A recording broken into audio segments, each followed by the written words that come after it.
the video Okay. for the buffer. I didn't know why it didn't play.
Good morning, San Antonio. This is Joe of the Alamo, not the former Alamo City Sportscast, now Area 210. We're going to be joined today by the one and only Spurnandez, joining us live from San Diego, representing Puro Exit 7 in the house. How's it going, brother? Oh, we lost him. There he is. There it is. Hey, my bad, bro. Having some technical difficulties out here in Cali, bro. Hey, what's up? What's good? You like Mario Cavassa says, it's Friday, and we don't give a damn. Give a damn. What's up, Joe? What's up to all the listeners out there? I see the chats already popping. Chris Gonzalez, Mario, Tony Ornales, Sam Salinas, Roy, Midtown, Texas. All the regulars, man. We love y'all and appreciate y'all. Yeah, all the Necios, man. Look at that. Space City Jimenez. Yeah, you already know. You already know. Yeah, not today. He's over there in Conroe with Chica, dude. So it's all good. But yeah, man, we got a lot of things to talk about today. Spurs fans having a certain opinion about Jeremy Sochan and the latest pictures that we got of him, dude. That was pretty funny, man. Spurs fans are finicky, dude. They're calling their boy out, because they're like, I thought his back was hurt. Hey. I always said this, man, and I've said this for a long time, man. Spurs fans are like a fickle mistress, bro. You know what I'm saying, bro? Like when you're hitting, they love you, dog. But when you ain't hitting no more, they don't love you no more, bro. Yeah, I mean, we could get into it in a little bit, but I saw the pictures. I mean, I thought it was cool that he's out there, with our service members and all that kind of stuff. But I'm not gonna lie, the first thing that I thought of when I saw that was, Spurs fans are gonna say, "Wait a minute, his back is hurt. He can't play, but he's out there getting on Top Gun. He's out there being a goose and maverick, you know." Yeah, man, Top Gun, Sochan, So we're gonna go ahead and get into the Spurs talk real quick here. And the thing with the San Antonio Spurs is that the Spurs are going to be back in action tonight, as we can see this from the graphic here that I'm sharing. Spurs are going to be facing the Memphis Grizzlies again. This is going to be the second matchup between the two. Currently, Memphis is 26-15. Spurs are 19-20. Maybe they can get back to 500 as they lost the first game, the first matchup to the Memphis Grizzlies. This is the rematch. Let's see if they fare any better. What are your predictions on tonight's game? Do you think the Spurs are going to be able to get a win against the Grizzlies, or it's going to be more of the same? You know what, man? It's hard to beat the same team multiple times. Like as we see in playoff series, right? Where sometimes they split 1-1 and all that kind of stuff. So I'm hoping that's to the Spurs' advantage because it's difficult. The Grizzlies came out. The Spurs, started off good in the first game or the last game, and then of course they just couldn't close down the stretch. So it's one of those things where, like I said, it's tough to beat a team twice. I'm hoping that the Spurs can kind of be rallied by a lot of the talk, and Wemby's going to come out strong. He didn't have his best game, so I hope he's buoyed by all the Zach Edey talk and all the Ja Morant memes and videos of the dunk that never was, the dunk that didn't count. So it'd be nice if Wemby came out with some fire and had one of those crazy, freaking 15-point first quarters, or something like that just set the tone. At the end of the day, Spurs are going to live and die by Wemby. So he sets the tone in the beginning. He does his thing. I think they have a chance to pull it off. I want to say the Grizzlies are favored by like 2 or something tonight. We know there's no Jeremy Sochan. People are upset that he's out playing Top Gun. But the others got to step up. Devin's got to step up. I mean, Keldon's been low-key playing well off the bench. So the non-Wemby minutes are always the disastrous minutes, man, when everyone's like, man, what happened, right? The wheels fell off. So they got to find a way in those non-Wemby minutes, whether it's through it's got to be through committee, because unfortunately we have no Robin right now. Batman is flying through Gotham alone and unafraid. So no Robin, no number 2. By committee, they got to, Castle's was coming into his own. Of course, Castle's going to start. We know that because Sohan's out. A lot of people are happy about that.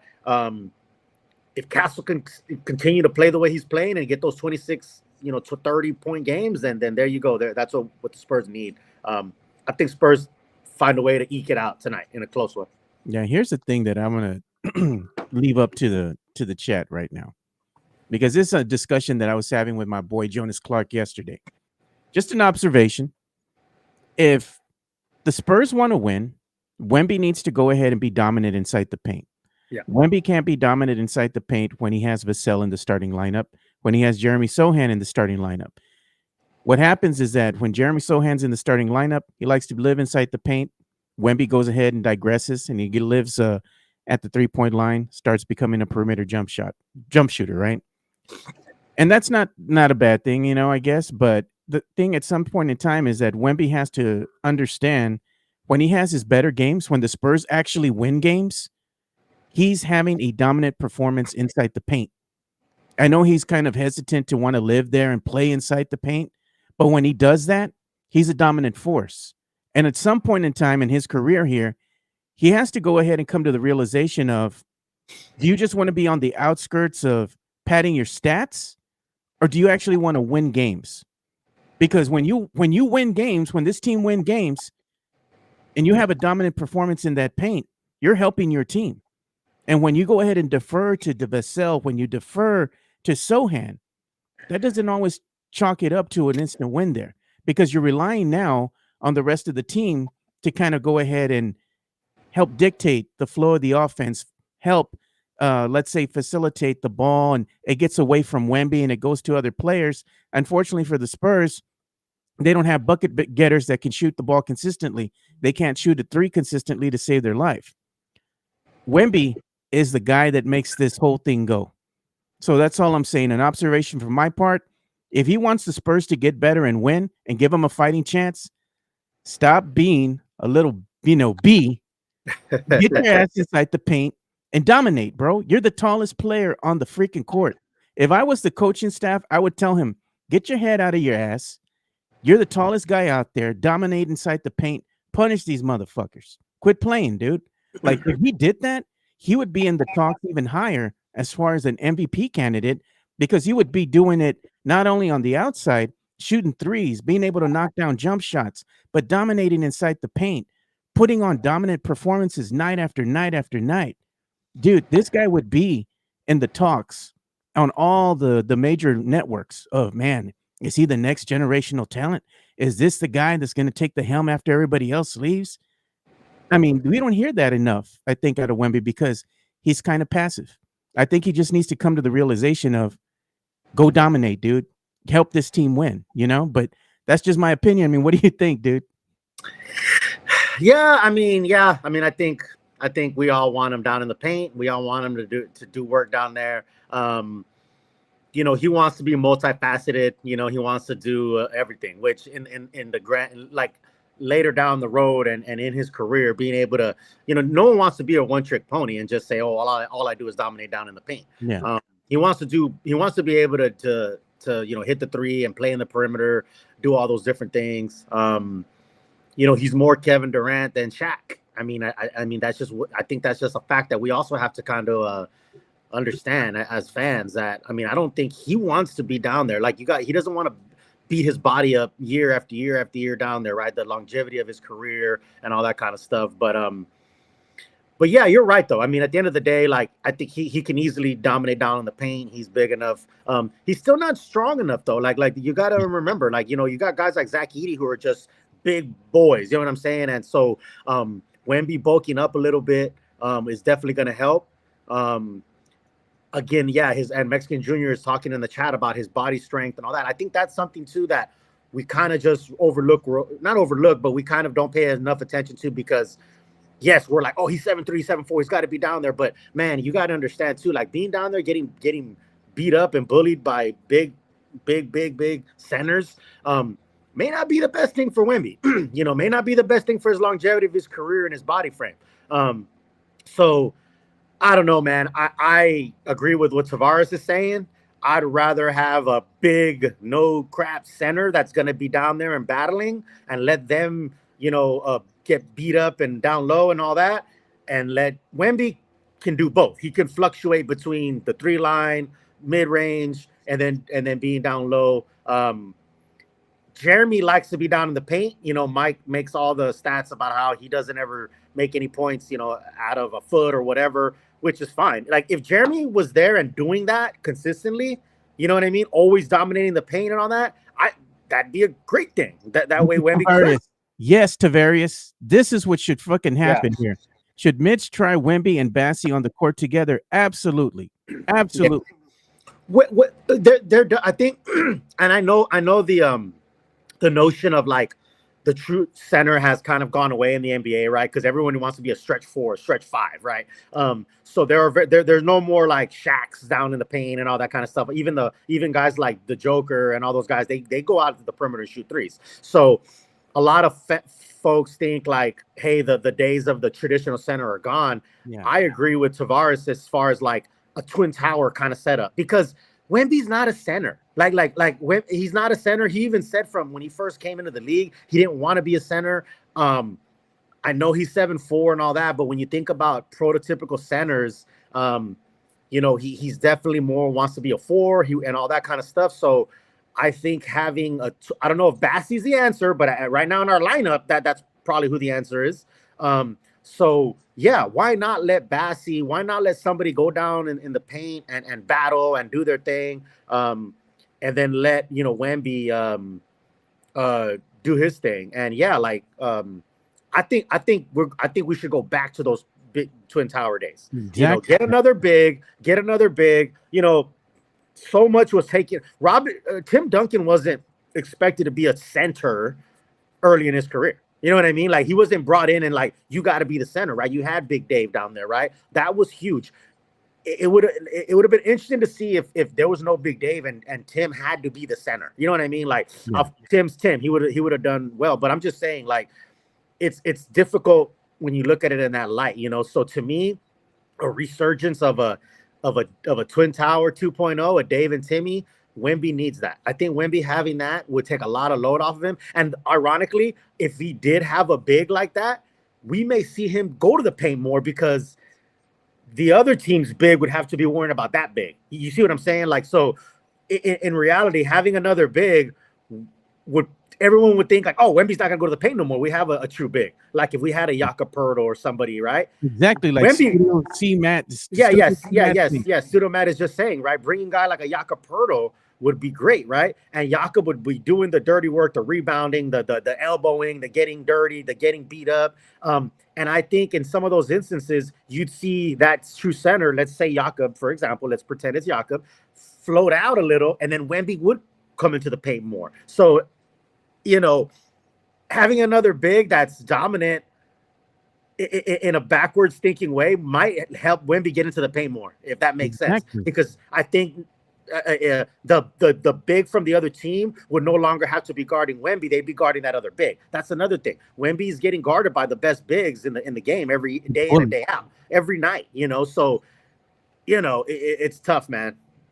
It's tough, but at the end of the day, I think reverting back to what worked for the Spurs in the days of old, when they had David Robinson, when they had Tim Duncan, they had Rasho Nesterovic, Tiago Splitter, Yeah, yep. Fabrizio. Chris Gonzalez is making a good point. Yeah. You notice that Duncan always and again, hey, Rosso, Nazi, Tiago, people might laugh and say, "Oh, those guys were scrubs or whatever." No, bro, they did their job, bro. They did what they needed to do so Tim Duncan could be what he was. So you got there.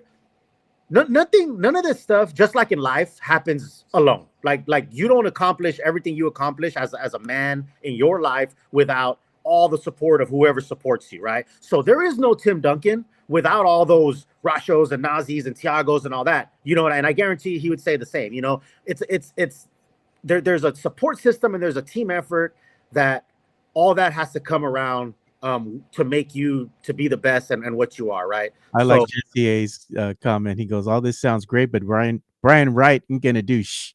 He says this team, they like the team they have, and there's no lies detected in that, man. Well, you know what? I'll be the outlier and back up, and all I'll say about that is, I don't know. Like I see that all the time, and that's what it looks like. And I'm not trying to apologize for Brian Wright, and I'm not trying to say he hasn't shown that he has made moves or is intending to make moves and all Brian that. Wrong? So, yeah. If it ain't right, it's wrong.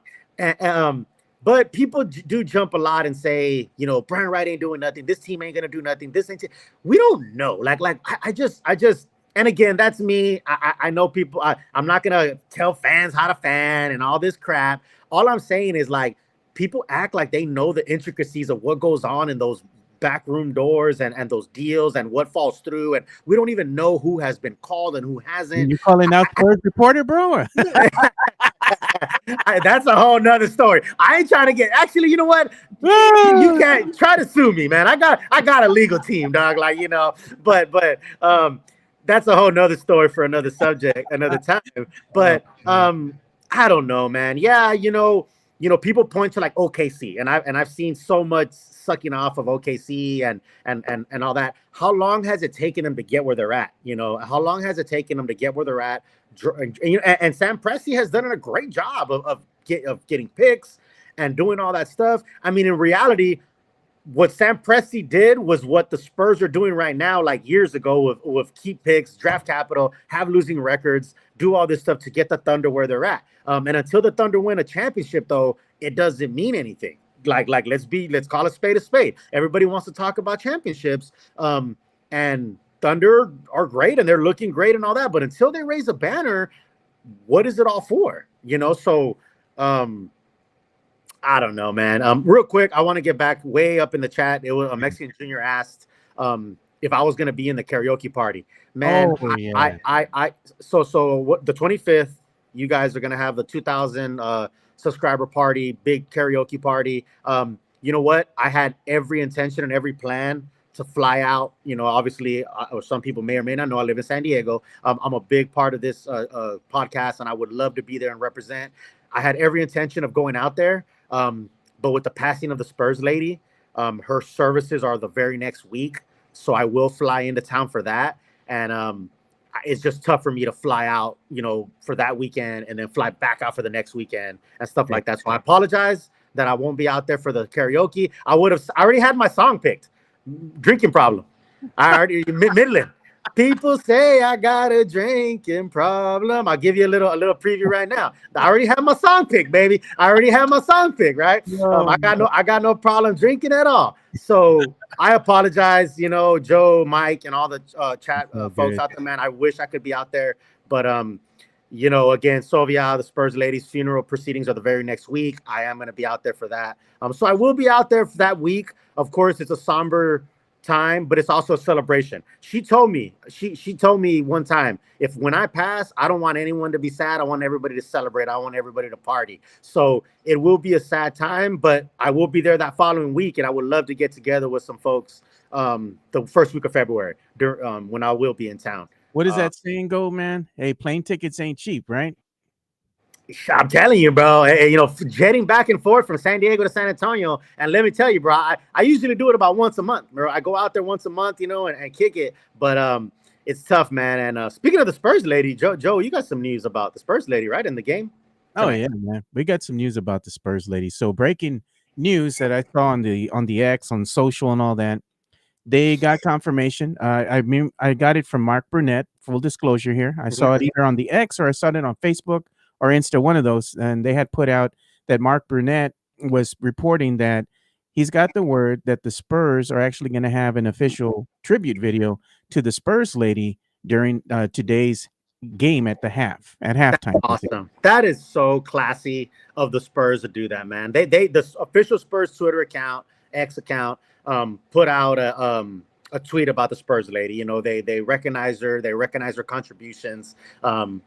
That's classy. She is and always will be the biggest fan of the San Antonio Spurs. It's funny. People ask me, right, oh, are you the biggest Spurs fan? Like, absolutely not. Like, that's the Spurs lady, Even Mark Brunette, he got the Wemby haircut in his head, and they talked to him about being the biggest fans. And, even he said, hey, man, it's Spurs lady. Everybody knows that, bro. So for all of us Spurs fans and super fans, she paved the way, man. She paved the way for us to be fans. There would be no Spurs fandom, and there would be no baseline bums if it wasn't for the Spurs lady. So, rest in peace, Sovia. I know she's looking down on us. Like I said, bro, she told me one time, man, she said, hey, when I pass, man, I want everybody to party. I want everybody to celebrate. I don't want people to be sad. So pretty awesome that the Spurs are going to do a tribute to her during the halftime show. Yeah. For people they're asking, they said, what happened with the Spurs reporters? What they're talking about it in the chat, and I'll tell them like this, man. He was in the Spurs spaces, right, that Matt Lerma host after the game, so he was getting into it with the fan. Fan was basically kind of pressuring him or pushing him a bit, kind of got in a little skirmish back and forth. Then one of our friends here, Edgar, I guess, was trying to hold the guy accountable. And now he's threatening to sue Edgar. And then the funny thing is like people interject, right? They jump in like, what did I miss? What do you mean, what the hell did you miss? That's your boy. Yeah, like y'all are friends, right? What did I miss? Come on, man. Like they don't know. Get out of here with that nonsense, dude. Come on. I ain't gonna be calling names. I'm not gonna be saying something like that. I ain't like that. I ain't that type of person, but I will be in those Twitter spaces tonight after the game. And if Dusty's ass is in there, yeah, we're gonna hold his feet to the fire, bro. We're bringing some heat. So you want to go ahead and join us tonight, Rick? Hey, you know what, man? I probably will. I'll tell you what, Matt Lerma does an amazing job at putting those spaces together, bro. Like that is not an easy thing. That really is not an easy thing to set up those spaces. I know it sounds like it. Oh yeah, you just open up a space. Like there's a difference between just, of course, anybody could open a space. I understand that. What I'm saying is the way Matt does it is he does it at the right time. You know what I mean? Right after the game, he has the right, title and a caption and all that kind of stuff. He gets the people in, and then he also moderates it and manages it in a way of like letting the people talk. Even if, letting people talk, even if you have a different opinion and all that kind of stuff. And I've, when he first started those spaces, we were some of the first ones in there. I remember we did those spaces and it would just be like us five. Like it would just be like me, Joe, Steph, Matt, Chris Leha, maybe Sith, Edgar, a couple other people, few of us, not too many, just us talking like, okay, whatever. And then it grew and it grew and it grew. And so Matt Lerma does an amazing job putting those spaces together. If you guys after the games, if you don't follow Matt Lerma, follow Matt Lerma, and then after the games, he puts out a space and he let people talk, and they're usually more lively when the Spurs lose. I'll be honest. When the Spurs win, it's funny because it's like the opposite. When the Spurs win, it's like, well, yeah, they won, they did great. When they lose, it gets a little crazy in there. It gets a little cutthroat in there. But Matt does a good job of moderating and cutting off people when they need to be cut off and all that. I haven't been on one in a few games. The problem is like I'm usually either at the game or I'm at a bar or something watching the game, so it's loud and it's tough for me to get on there. But my son has a basketball game tonight, so I'll probably miss the first half of the game, but the second half I'll catch and I'll jump on the space. If Joe, if you're gonna be there, I'll definitely jump on. Yeah, I'll be but there. it's cool. It's a good time, man. It's cool. It's a good time to vent and you hear people talk. And it's also we all tweet and people know each other from Twitter, but you kind of it's a little bit more real. You get to connect with people when you're talking to them. It's different talking even over the phone or like a Twitter space than tweeting, right? Just like it's different being in somebody's face. Yeah, a call-in show like from the radio, like you used to have Spurs React, way back in the day. Yeah. And I used to do that with Chris Duell, at the WOAI studios here in town. Me and Guyland, Carolina Teague were there, and we were doing Spurs React. Wesley Perkins was there too, and we would actually, receive calls from the fans after games. Yeah, and they'd be like, "Oh, we have a caller on the line," and they would jump on and they would give their opinion and they would kind of interject. And that's what the Spurs Twitter Spaces is. It's kind of like that. You get on stage, you give your opinion, and it doesn't mean that your opinion is right or wrong. You're giving your opinion, and you get a few minutes to say your piece, say what you want, and then you recede off, and then you listen to other listeners and all that kind of stuff. Hanover Fist says, "I don't use Twitter; it's a cesspool."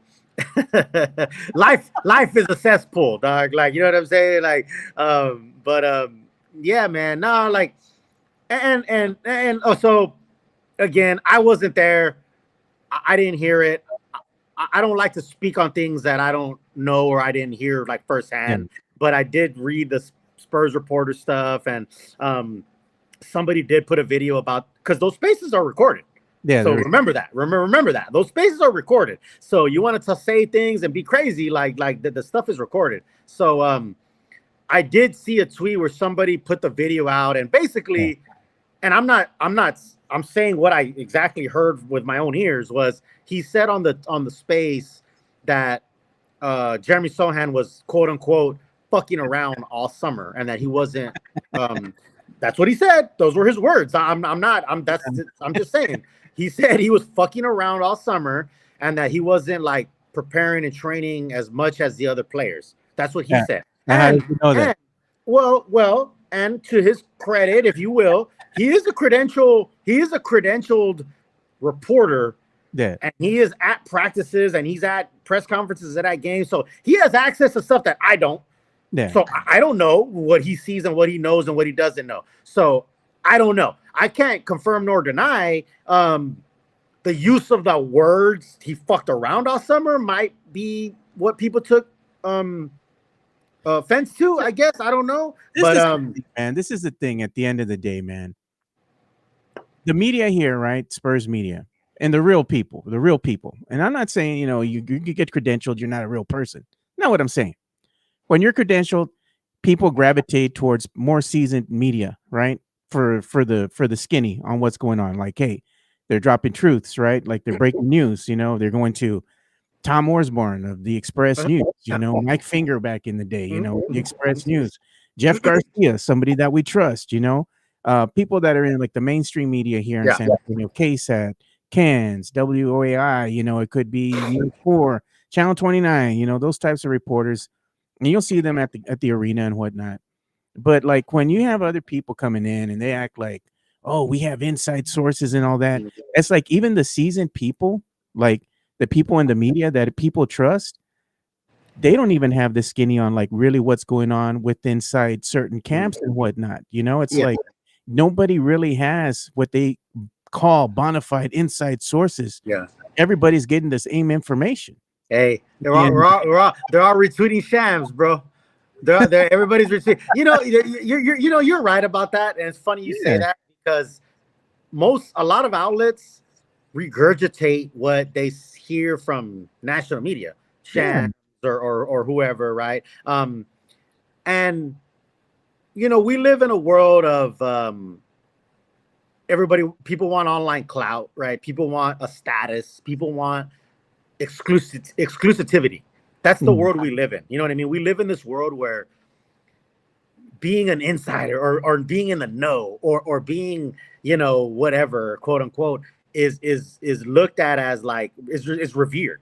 Is revered by other people, right? Other people look and say, wow, like you're in the know, or these things, or you're Sam Salinas has got it exactly, bro. Yeah. Exactly. Yeah. Exactly. So that's the, people create this zeitgeist of like, I'm in the know and I know things, and I'm in, I have clout and I have this and I have that, because that's now people gravitate towards that though. I mean, look at, we live in a Kim Kardashian society. We live in a YouTube society where everything has to be instant. I have to be a millionaire by 22. I have to have the house. I have to have the cars. I have to do it. Everything is instant, right? Nobody wants to work hard for things that come to them. You know what I mean? So it's a TikTok society. It's a YouTube society.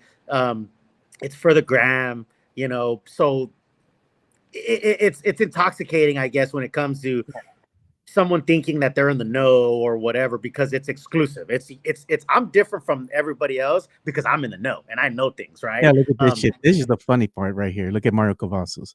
Well, shit, I heard Spurs Jesus on the Vibe 107.5 this morning talking about him having a conversation with Darcy Buford. And see, that's the funny thing, is that a lot of Spurs fans don't actually know that when you go to some of these events, or like you're a season ticket holder, right? And they invite you to special events, you're there with like RC Buford and some of the Spurs brass walking around, some of the players walking around. And what happens is these guys actually go try to spin the narrative and be like, oh, well, I was talking with RC, and like, they make it sound like they had a personal meeting or something. It's like you saw him at an event, like you might have had a quick conversation with the dude, and that's cool and all, man. But you don't have to act like, oh, I'm a Spurs insider. No, bro, it's all good. Like everybody has the same access, same information, and all that kind of stuff. At the end of the day, that's all I'm saying, dude. It's like, it's okay if you're not, not in those camps or whatnot. I mean, it's like everybody's trying to get on the grind and release, stories and try to spin things in their own words, and try to go ahead and do things for the respective outlets. That's all good. I'm not discounting that in any way. It's just like, it's funny how at the end of the day, people want to be like, oh, I'm an insider. I know this. I know that. It's like, everybody has access to the same information. It's like a report, right? I retweeted Shams too, bro. I retweeted Shams too, dog. The government, right? We get a report or whatever, right? Everybody has the same information, but everybody interprets it in a different way and says the information in a different way, right? We talk about it differently. That's all this is. It's the same thing. Everybody has the same information. It's like by the time it gets to the third or fourth or fifth person, they kind of churched it up a little bit, Yeah, that's all I'm saying, dude. Yeah, you know what, man. And at the end of the day, bro, I can only speak for myself. I can't speak for anybody else. And I don't ever pretend to speak for anybody else. I've been so blessed and so lucky to be at games, and people have seen, I've taken all these selfies with Spurs players and all that. That's just being at the right place at the right time, right? That has nothing to do with being an insider or nothing crazy like that. Like it's just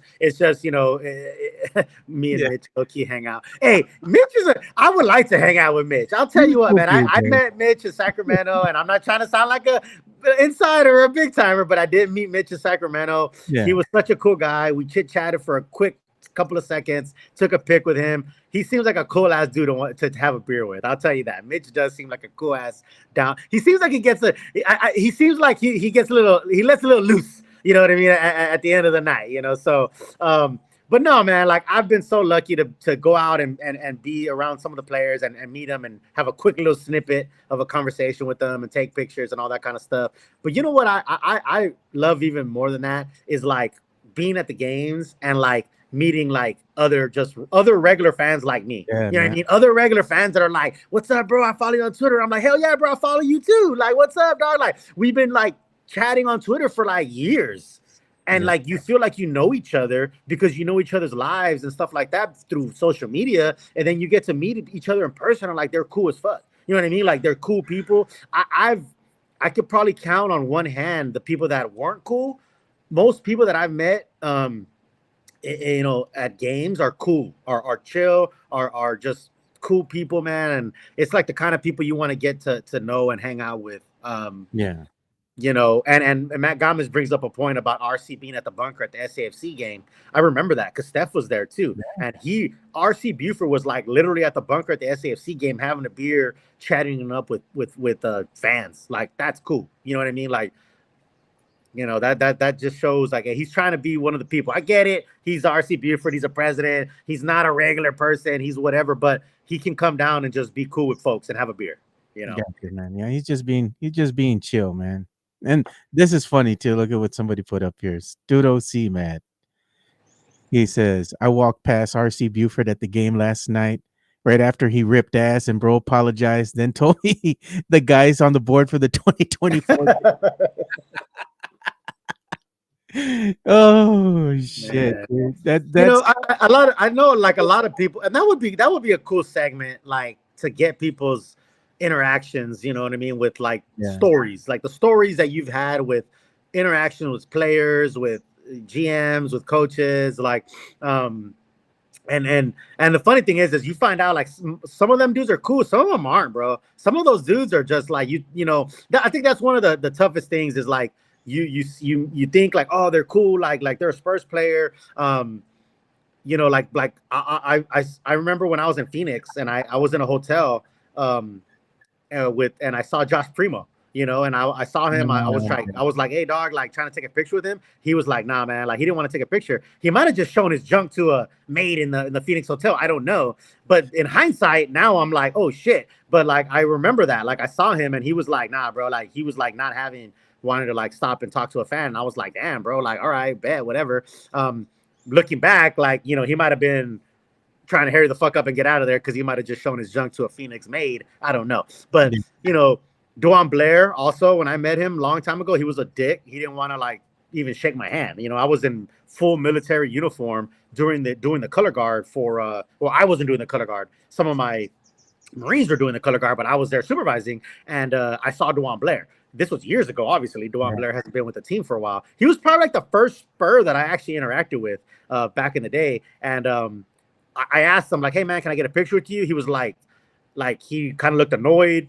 And then one of the security was like, well, because I was backstage for the color guard. And he was like, yeah, back here, they kind of don't like to take pictures. Like, okay, cool. No problem. No harm, no foul. I stuck my hand out and I said, hey, bro, well, I'll just shake your hand. Like, have a good game, bro. Nice to meet you. And like, instead of giving me like a good, firm man handshake, he like gave me a little, you know, barely, you know, yeah. And I was like, wow, bro. And I'm in full uniform, bro. Medals, combat action ribbon, Marine Corps, all this shit. And he was just like, whatever. And I was like, yeah, he's a fucking dick, you know? So it happens, man. But 9 times out of 10, most of those guys are cool.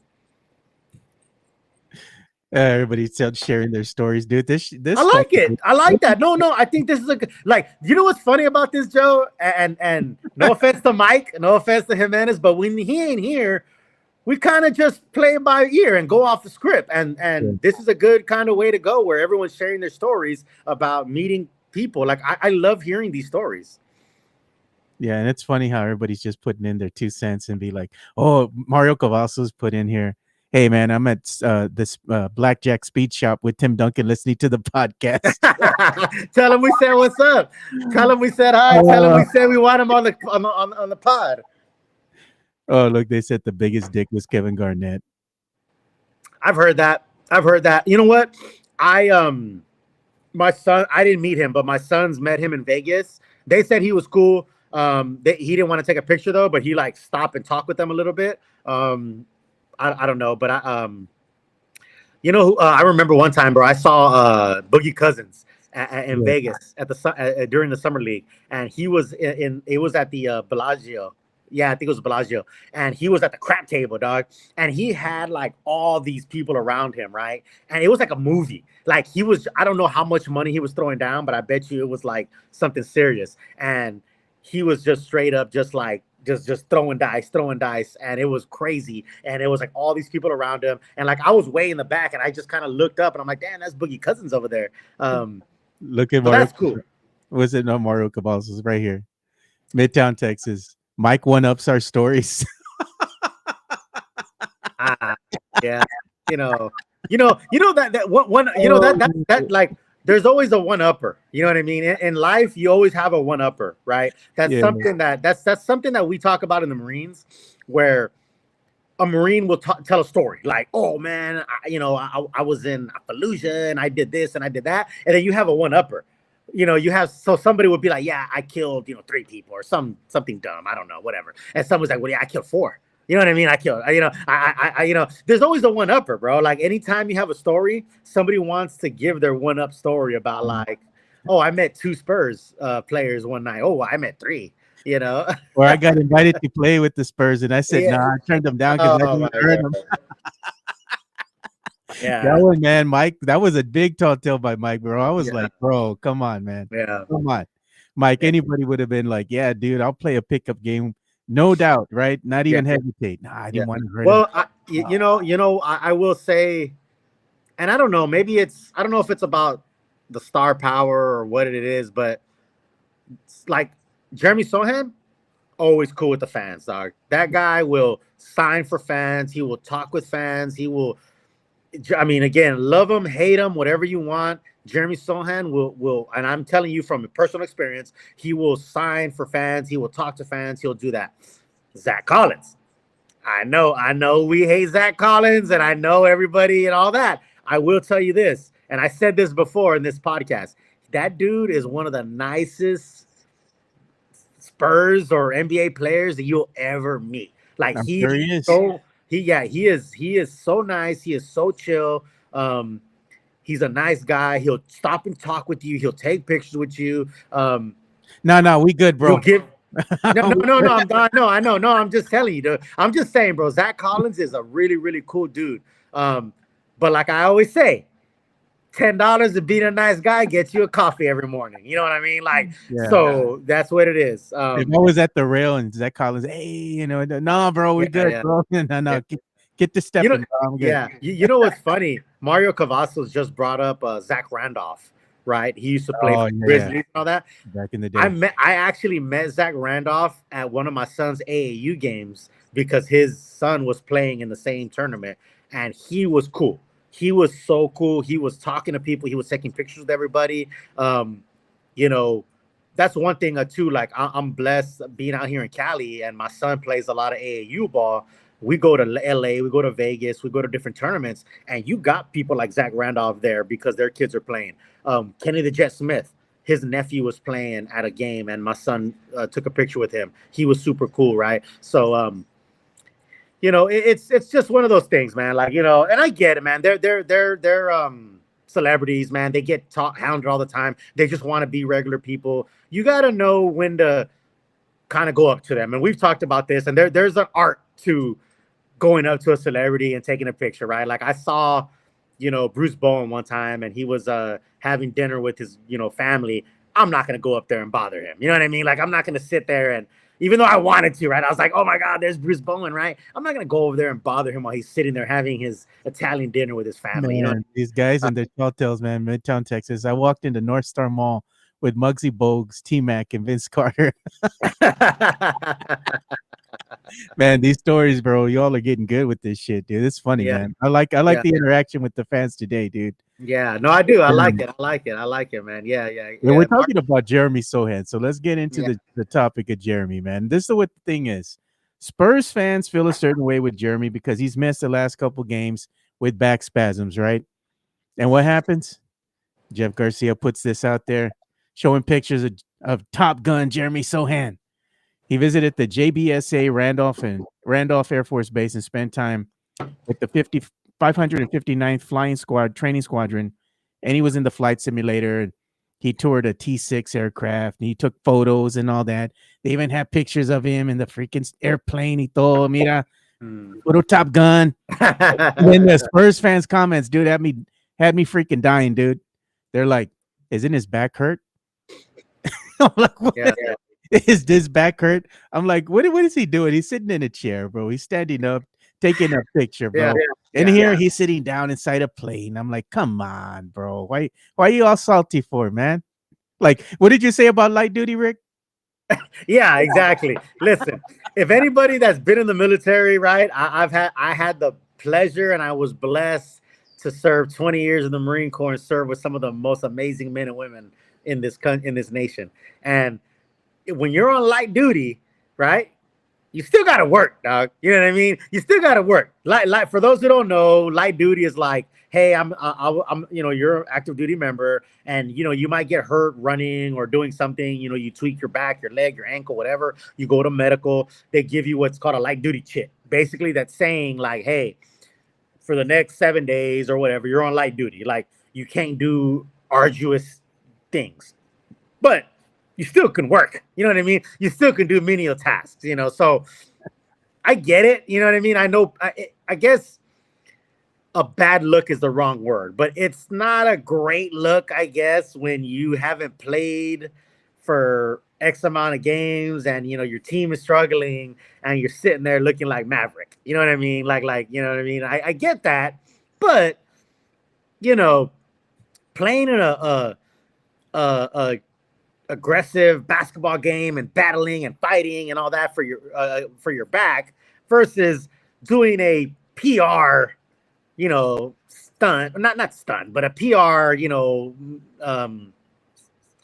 setup or something to give back to the community, whatever, to go to the Air Force Base and all that. I mean, first photographers and all that, the videographers that are out there. Yeah. But I'm just saying, like, I get it that his back hurts, but like he could still move and walk. And now if they were like, hey, he like tore his Achilles, or he's like, he's like bedridden, and then he's in the Air Force Base, of course, then I could see people being upset. But here's the thing. If you already hate Sochan, you're gonna already pile on him. You know what I mean? Like at the end of the day, we talked about, when it comes to these like takes and these like how you feel, everybody's gonna find things to just further prove that they're right. You know what I mean? Like it's self-fulfilling prophecies. Like if I don't like Sochan and I'm like, oh my God, like blah blah blah, this is just another thing to point to and say, you see what I'm talking about, But hey, good on him for going out there and meeting those service members, man. I think that's pretty awesome, man. That he got to spend some time with the Air Force folks out there. I don't know about a lot of players going out there and doing those things, So good on him. I know it's a PR thing, but it's never gonna hurt. Look at this, Sam Salinas. He looks like he's pinching a loaf in the jet. Pilot one might want to check and make sure Sochan didn't leave a keepsake. And then somebody put his name. You know how they put your nicknames, on the planes. Mm-hmm. Is his EFP effective? Call sign. Yeah. Call sign.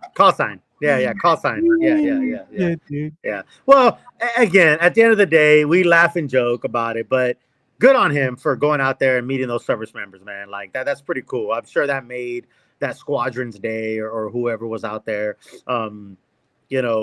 You got to give back to the community, man. Whenever you're successful, and you don't got to be a celebrity or an NBA player, but when you have made a good life of yourself and you've been successful, it's pretty good to go back to the community and go back to where you're from and say, hey man, I appreciate you guys and things like that. So yeah, I get all that, man. But Spurs fans are just very critical. I'm like, leave the dude. That's Spurs fans, bro. It's Joe, you and I have been on Spurs Twitter for a long time, bro. Yeah, long time. You and I have been on Spurs Twitter for a long time, right? I had an old account, that got hacked. If you know, you know.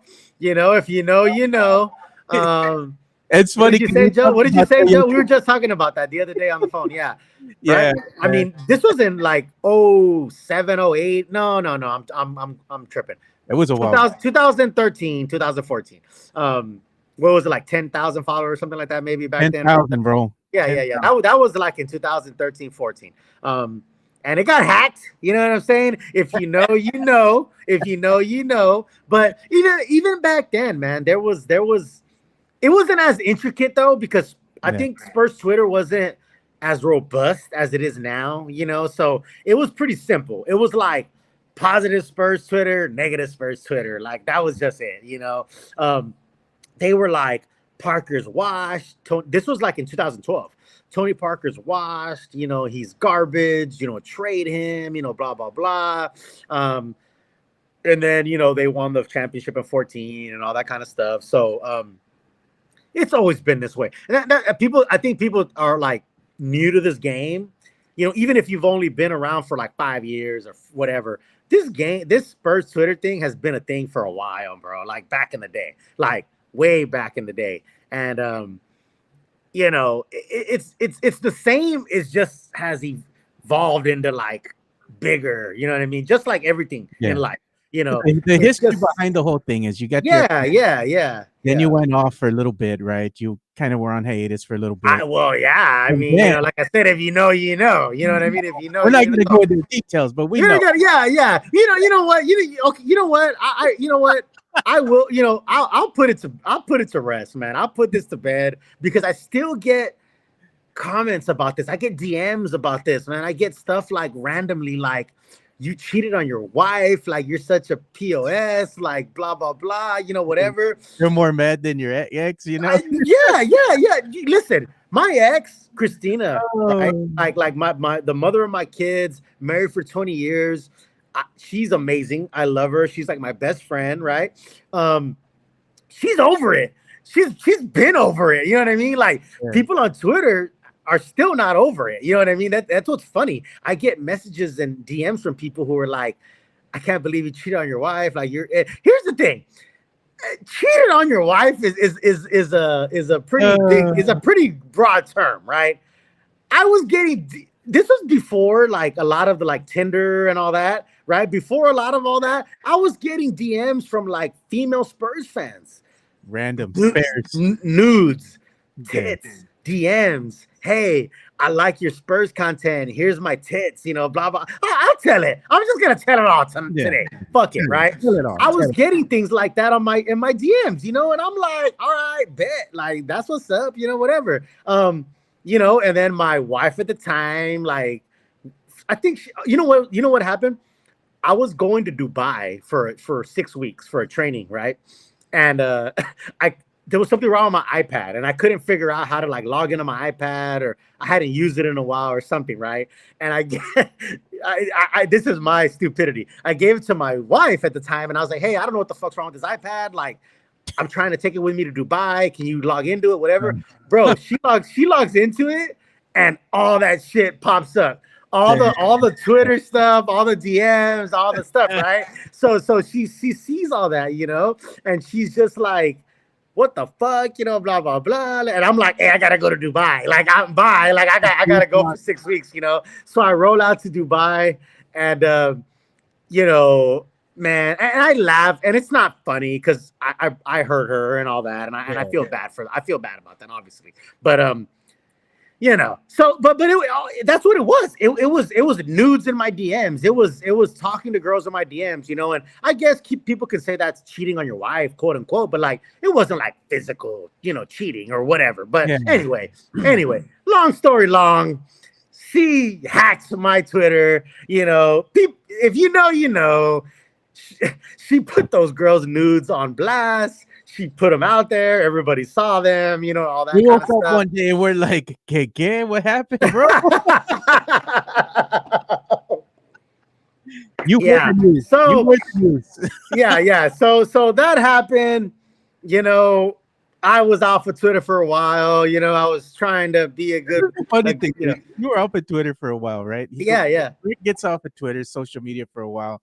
Couple years later, we see this brother at a Kings game, man. The Spurs King game. It was a road game, and I remember everybody's like, "What the hell?" Because they're looking at the picture. The video camera is pointed at a player practicing or something, and then they kind of slowly pan to the crowd, and there's you with your boys, and they're like, "Holy shit! Look, we got a Fernandez sighting." And back in the day, they're quick with it, right? Somebody got a Yeah, screenshot and yeah, put it all over the X, and then long yeah. story short, you got the return of Fernandez. Exactly. Exactly. Rising from the ashes like a phoenix. You know what I'm saying? And Oh, and, dude. and that's what it was. You know what I mean? Hey, listen, we didn't plan to give my whole story here, but let's do it. That's what it was. Hey, Hey, and it was a thing, man. People were like, wow, like I saw all this play out, and it's just like, if you put stuff out on social media or if you're a celebrity, it's yeah. expected that people are gonna have opinions. Dude, I got hate DMs, I got hate emails, I got hate, oh my God, this guy is a piece of shit. He's a bad husband, he's a bad father, this and this and that,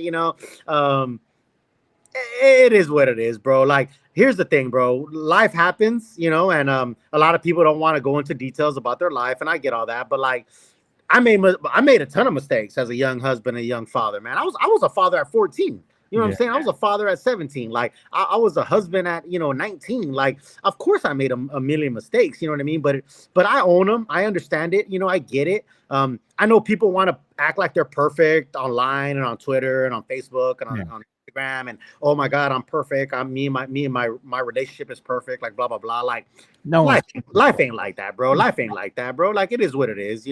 But the happy ending to this story is my ex-wife and I are like in a great place right now. Like she's my best friend. Like, and I'm being honest. I'm being 100. And it's not about sexual things or romantic. Like we both don't look at each other like that anymore. But we are just great friends and family. And she great together and everything. Yeah, she has my back. I have her back. I've known her since I was 12 years old. You know what I'm saying? I was a father with her at 14. So we have got to a place where we love and respect each other on that level. So it's funny when people are like, oh man, like they still talk about that, and she's like, I'm already over it. I've been over it. They're still how are they not over it? You know what I mean? And I'm like, yeah, exactly. Like I'm like, I got it.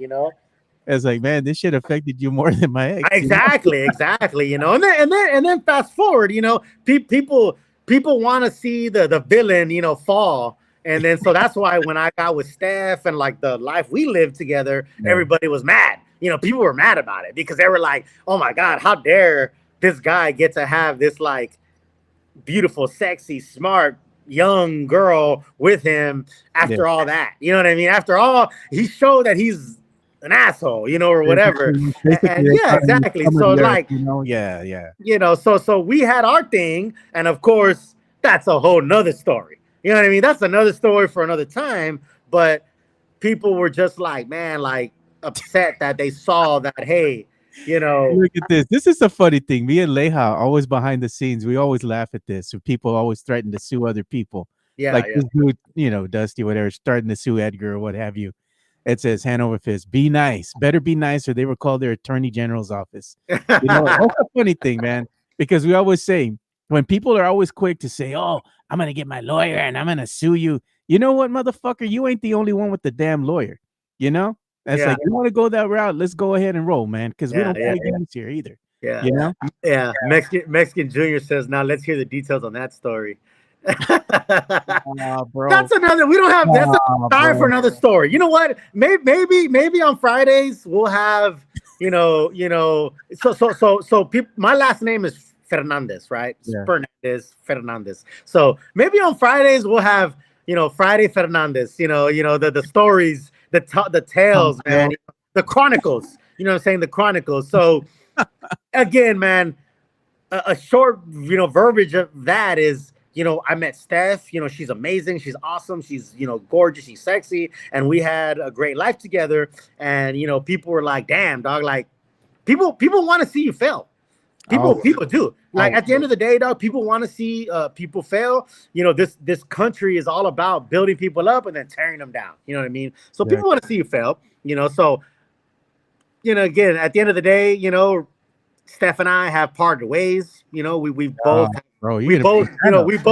we both have mutually agreed to kind of go our own ways. You heard it here first, or whatever. But I care about her. She's amazing. She's awesome. She's beautiful. She's sexy. She's smart. She's talented. I always care about her, right? But sometimes it's time to move on, and things just don't work out, and it So is let what it me is. ask you the question. The question is, so what are we gonna do with the when we win, we bounce, bro?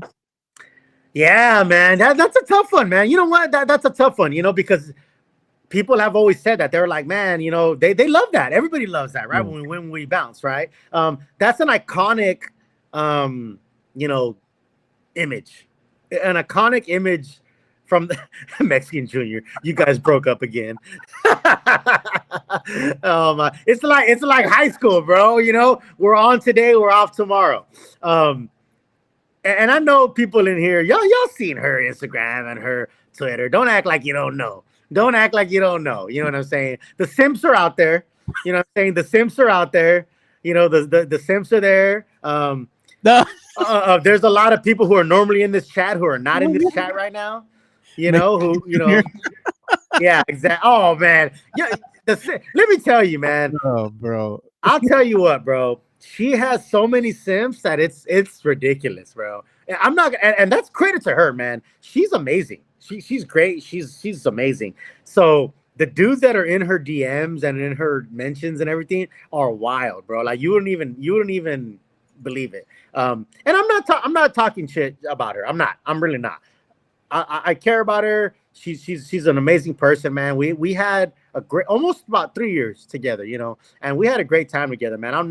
I'll cherish our time together. We went on trips, LA, Atlanta, Vegas, Phoenix, here in San Diego, me back in San Antonio. We had amazing times together. But it is what it is, and that's just what happens. You know what I mean? It is what it is, man. And I wish her all the best. I wish her the best. I'll always care about her. But yeah, that stories might be for another time. Truth Fridays. Yeah. Yeah. So let's do this real quick. Let's go ahead and take a quick break. We're gonna give a shout out to MCS General Contracting. But when we come back, me and you are gonna go ahead and talk about something that's near and dear to our hearts, and that's boxing, combat sports, man. So we'll go ahead and pause real quick and come back here in about 30 seconds, man. MCS General Contracting, more than 30 years of combined experience in concrete placement. They are the best in the business, honest pricing, high quality work. They get going on house foundations, driveways, concrete patio decks. If you want to extend the deck, extend the driveway. If you're a business and you need to put together a slab, a parking lot, or other concrete placement services or sidewalks, reach out to MCS General Contracting at 210-774-9155. They're confident in their skills, so give Chris Leja over at MCS General Contracting a call at 210-774-9155. And thank you for being a sponsor of this show. And there you go. Make sure you go ahead and call MCS General Contracting for all your contracting needs. We got the number here we're going to show, and MCS General Contracting also powers the chat that you boys have been using throughout the show. So make sure you give Christopher Leja a call at 210-774-9155. If you need a landing like they did for Mikey Menace over at his house, you need a basketball court, or if you need a parking lot for your home or for your business, go ahead and call 210-774-9155. All right, so let's go ahead and get into some boxing talk here. So we got a lot of things happening, man. I'm just going through Ring Magazine right now and seeing Ring Magazine is hot. It's hot, dude. So they're talking about, His Excellency over here, talking about 4 dreamed fights he wishes to see in the future. And yeah, man, I think he's starting to make good with Canelo, dude. So it might be a thing, That's huge. That's huge. That's a huge deal. Because Canelo, what has Canelo said? He in the past he didn't want no part of this, right? Bad mouthing His Excellency, saying I don't want to go over there, this and that. Ahora, I think he's starting to change his tune a little bit, because he's starting to see that he really does want to bring some of the biggest fights in the business over, to Dubai, basically. And I think he sees the money is there too. It's not just all talk. They're putting a lot of thought effort, and money behind this. So who wouldn't want to get paid? And look, Canelo and Crawford, that would be cool. Usyk, Utama, and Fury, Joshua, Inoue, and Ball. Hey, those are some big names, man. I mean, I would love to see those fights, dude. Yeah. So for those of you who don't know, His Excellency Turkey, Alashe, bought the Ring magazine from Oscar De La Hoya. So Oscar De La Hoya and Golden Boy has ran the Ring magazine for, I think, since like 2007 or something like that. So before that, it was just an independent publication, right? You know, Yeah. Nat Flesher and those guys would write about the Ring magazine. So Oscar and Golden Boy bought it in 2007, and they've been running it since then. The Ring magazine is the Bible of boxing, if anybody knows anything about boxing. So Turkey Alashe, His Excellency, buying the Ring magazine is huge. You know, one thing that Oscar did do that I don't care for is he cut out the hard copy versions of the magazine. You know, he put it all digital, Yeah. which I get it, right? This day and age, we're digital and all that. Turkey, his first order of business was going back to the hard paper versions of the magazine, because I'll tell you, it's like people who like to read books or whatever. There's something about grabbing that magazine, holding it in your hand, you know, smelling the fresh paper and turning the pages, you know, and watching, you know, no, I'm serious. I was a Ring magazine subscriber as a kid, you know, so like Yeah. I remember that, right? So I there's still remember something the smell about of the that. pages, bro. Yeah, exactly. There's Yeah. something, bro. I have a garage full of a bin of Ring magazines, Yeah. bro, that are just insane, right? So Turkey said, I'm going back to I'm gonna leave digital. You could still have you can have best of both worlds. I'm gonna leave digital, but I'm also gonna bring back the hard copies. Some people like to get a magazine every month in their mailbox Yeah. and like to read it, you know. So that's cool. So the Canelo thing with so again, for those who don't know, Canelo and has been very pretty adamant about, I don't want to deal with His Excellency. I don't want to deal with that. Like I don't need that. I'm gonna do my own thing. Recently at the Ring Magazine Awards, Canelo was shown taking pictures with His Excellency and all that kind of stuff, being pretty chummy and all that. I didn't, again, and I'm a huge boxing fan. I'm not gonna lie. I thought Crawford Canelo was like a pipe dream. Like I never thought we would see that, because they were just two different promotions, two different weights. Not gonna happen. His Excellency has made it possible. I think in September we will see Canelo versus Crawford. The way it's looking like Canelo versus Crawford at some kind of catch weight, because Crawford is at best a 154 pounder. His better performances were at 147. Canelo has fought at 175. You know what I'm saying? So in boxing terms, like 154 and 175 are like worlds apart. You know what I mean? Like that's a lot of weight in between. And they might meet at a catch weight at about 160 or something like that. But I think we're gonna see Crawford versus Canelo in September of 2025. Yeah, man. It might not be a bad thing, dude. I would love to see these fights. And I know people in the chat saying the same thing. Look at that. Mexican Junior saying all those fights would be fire. Who wouldn't Mm-hmm. want to see that, man? Like, Mm-hmm. if you're a boxing fan, you always want to see the best Mm-hmm. go Fight at the the best. best in their Mm-hmm. prime. You don't Mm-hmm. want to see them washed near the end of their career. Yeah. Like happened with Pacquiao and Mayweather. Oh That's man, actually a 5 years sad- too late. Yeah, Five dude. years too late, bro. 5 years too late, bro. I wanted Pacquiao Mayweather so bad, and 5 years too late it happened. I think I'm a Floyd guy. I don't know. People might not know that, but I followed Floyd since Yeah. he was a 1996 Olympian.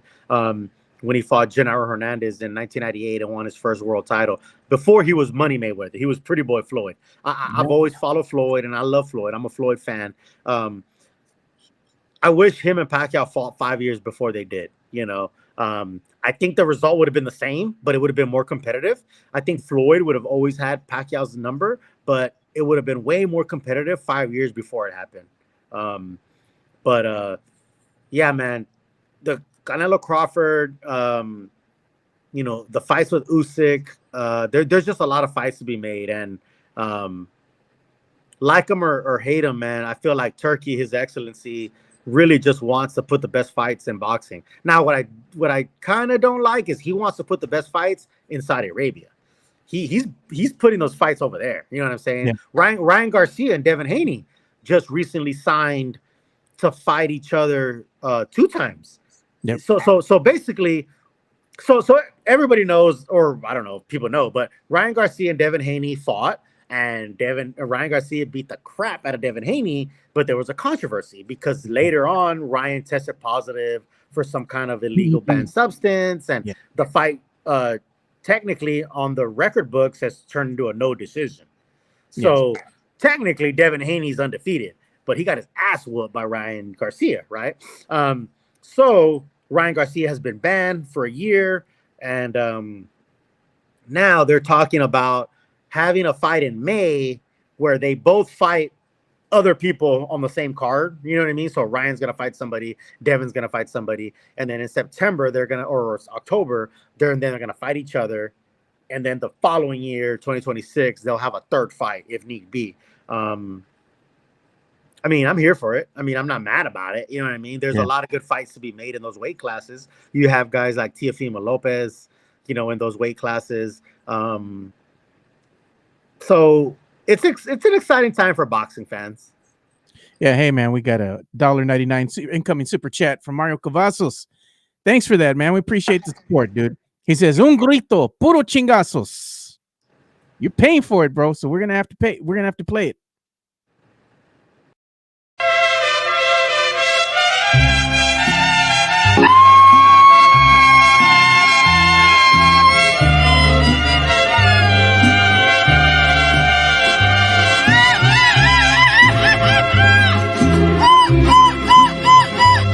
Presumir a mis amigos les conté que en el amor. Thank you for the $1.99 super chat, Mario Cavazos. We really appreciate the support that you give us, man.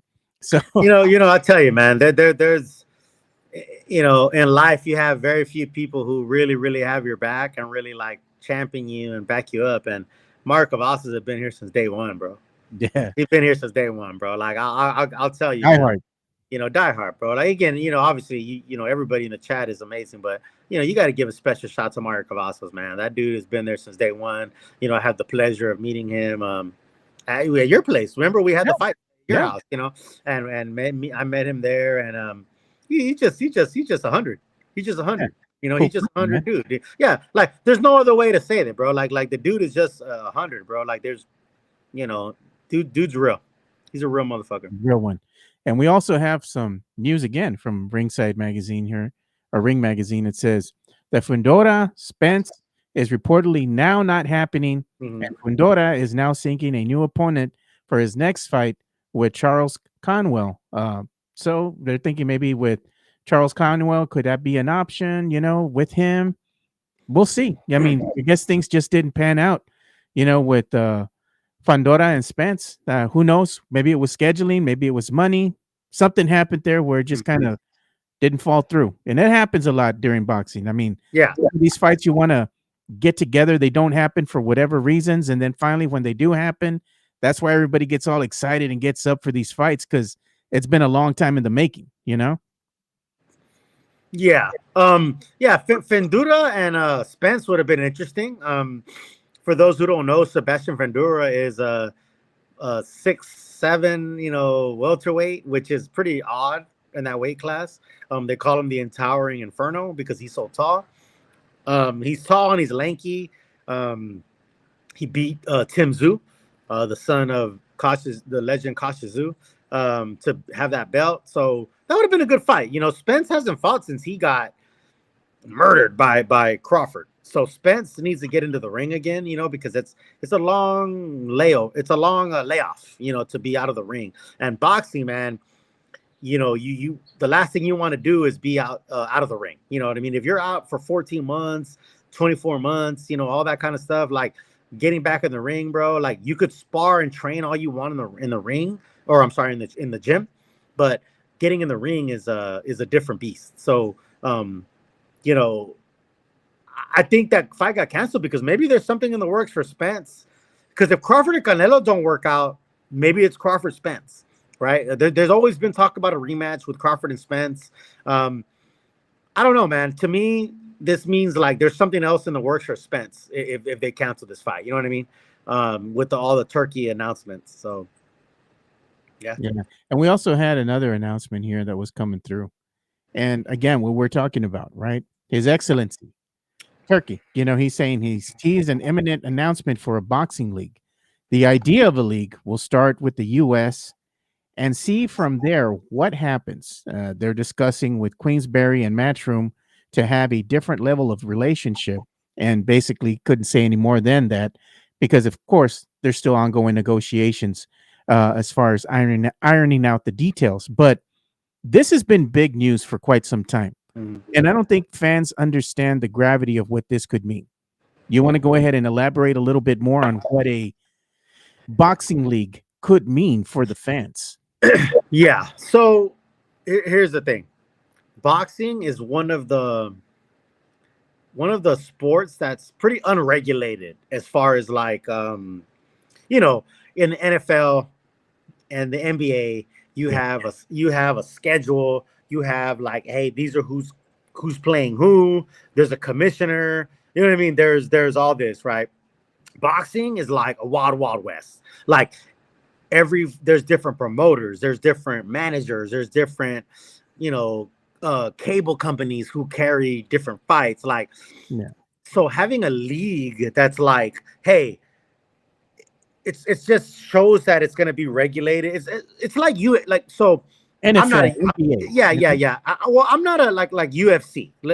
I'm not a UFC guy. I know that, and people always want to compare UFC to boxing, but in reality, UFC is like a company of MMA. You know what I mean? Like UFC is not the sport, right? MMA is the sport. So boxing and MMA are more of a comparison, but UFC versus boxing is an unfair comparison because everybody's like, oh, well, in UFC, like they all fight each other like Dana White, blah, blah, blah. Yeah, because it's a company of MMA. The sport is MMA. The sport isn't UFC.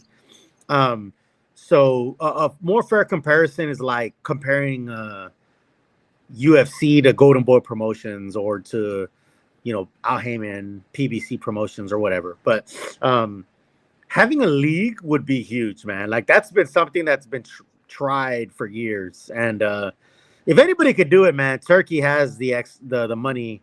His Excellency has the money to do it. Because it takes money. It takes money. At the end of the day, it takes money because what it is these fighters and these managers, they don't want to lose, right? Like who wants to lose, right?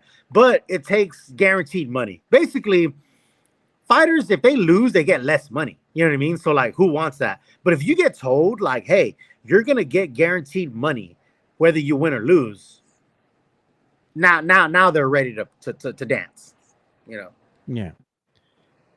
They're asking, what is the best boxing video game? Mike Tyson's Punch Out. The old school Mike Tyson's Punch Out.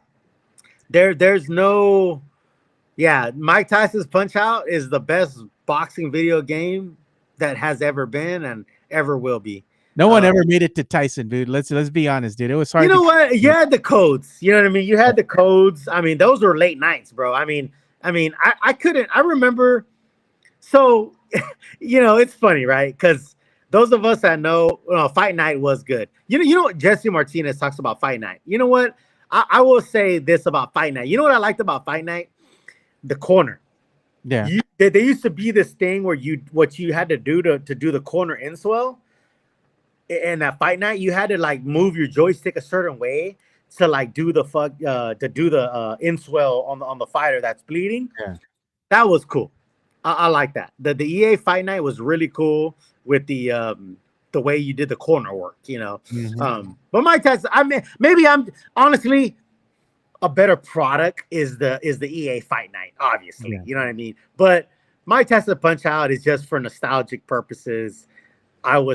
8, 10, 12 years old before I discovered girls, late Oh, nights, yeah. trying to get to Tyson. You know what I mean? And you get through the easy guys, the Glass Joes, the German guy.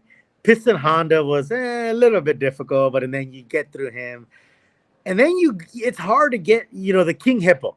Yeah. You had to figure out what was cool about that game was every fighter had this thing, but it was like you had to think about it, like you had to learn how to beat that person, and so it's Who's a that lot other like guy? life. Flamingo Joe, or what's his Yeah, name? yeah. Don Flamingo, Yeah, Don Flamingo. Yeah.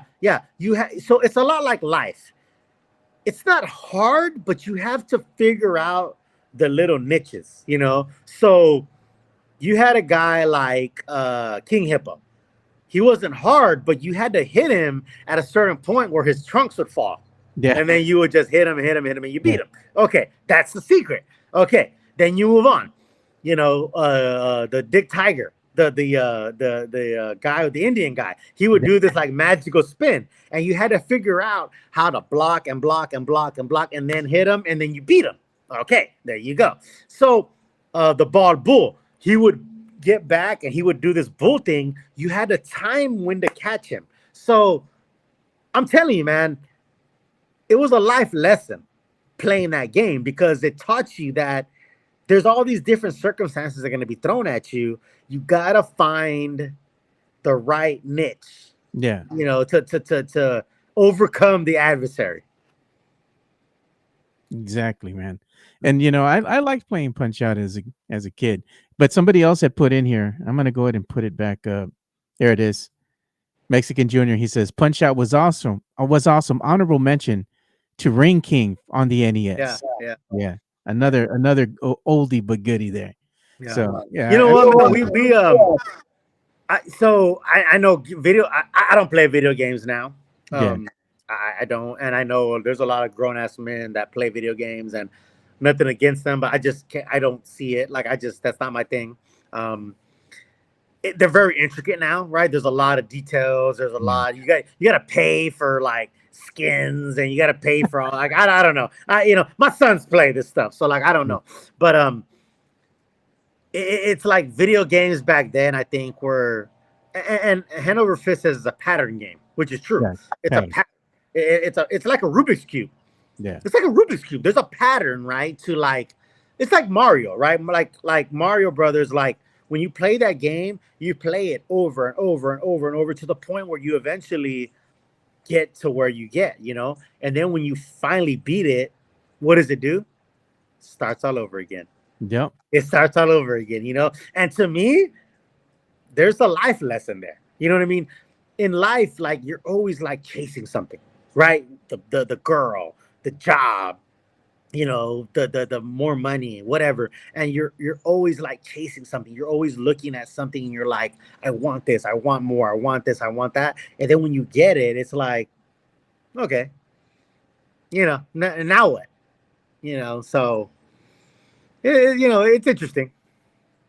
It is, man. Nowadays things have changed a lot. But one thing that we're going to do right now is we're going to go ahead and give a quick shout out to Jeff Garcia of the Locked On Spurs podcast. We'll come back and I'm going to share some news from Jeff Garcia here, and then we'll go ahead and close out the show. So we'll be back here in a couple seconds. Locked On Spurs is your daily Spurs podcast, hosted by Jeff Garcia, the lead Spurs writer for Ken's 5 San Antonio. Jeff has a healthy plethora of guests all the time on the Locked On Spurs podcast. You can also follow Jeff on Threads at Jeff G Ken's 5 SA. You can also follow Jeff on Twitter at Jeff G Spurs Zone. So make sure you go ahead and give Jeff a follow not only on Threads and Twitter, but also on YouTube at youtube.com/@Locked On Spurs. This is where you're going to be able to find the replay of the Locked On Spurs podcast. Make sure to like, subscribe, and share. Yeah, so today on the Locked On Spurs podcast, today's guest is none other than me. I'll be on there with Jeff Garcia, so make sure you all go and check it out, the latest episode of the Locked On Spurs podcast. You can check it out on YouTube and anywhere else where you can find your podcast on any other and on all the major platforms that are out there. So make sure you go and subscribe, like we said, to the Locked On Spurs podcast, as they are 5,000 subscribers strong and bringing your daily Spurs content. Make sure you check them out on YouTube and give them a like and a follow. So let's go ahead and bring the show to a close here, Rick. In closing, man, you got anything else you want to go ahead and share with the peeps? No, man. I appreciate you, Joe and Mike, for letting me be on this platform. Everybody in the chat. Like I said, on Fridays when I'm here, there's a few people that are normally here that aren't here, but it's all good. You know what I mean? I get it. Not everybody likes to see my face, but I appreciate it. Yeah, man. No, real talk, man. Like I said, I apologize that I won't be there for the 25th karaoke night. I wish I could be there, but the following week I'll be in town for Sylvia's Spurs ladies funeral proceedings. Yeah. And like I said, during that time while I'm there, obviously I'm there for her proceedings, but I mean I'll be in town. So if you want to grab a beer, let's get together. Maybe we can have a small little get together. I'm all for it, man. I'm all for it, man. Southtown is always the move. Bar gimme. My guy Aaron. That's the spot. Yeah, man, I appreciate you guys, man. If you want to follow me on the real on Reels Fernandez, I appreciate it. And yeah, man, have a good weekend, man. For Martin Luther King, man, long weekend. Long weekend. It's gonna be a 3-day weekend for me. I know it's been a 4-day weekend for you. Oh, bro, I've already started, bro. It's a 4-day weekend, baby. I started, you know what I'm saying? I started early, baby. You know what I'm saying?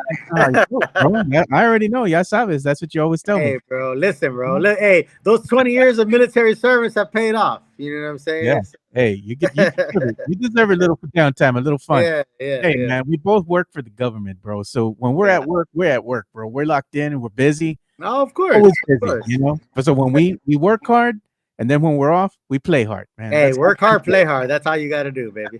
Yeah. All right, man. So for Reels Spurnandez here, I'm Joe Garcia. Thank you guys for watching another episode of the Area 210. And we'll see you boys on Tuesday. I'm going to be off on Monday. I'm taking the day off. It's Martin Luther King holiday. Enjoy the day off with your loved ones. It's going to be cold. Stay warm, man. Stay puro. There you go, man. We'll see you all on Tuesday. Peace.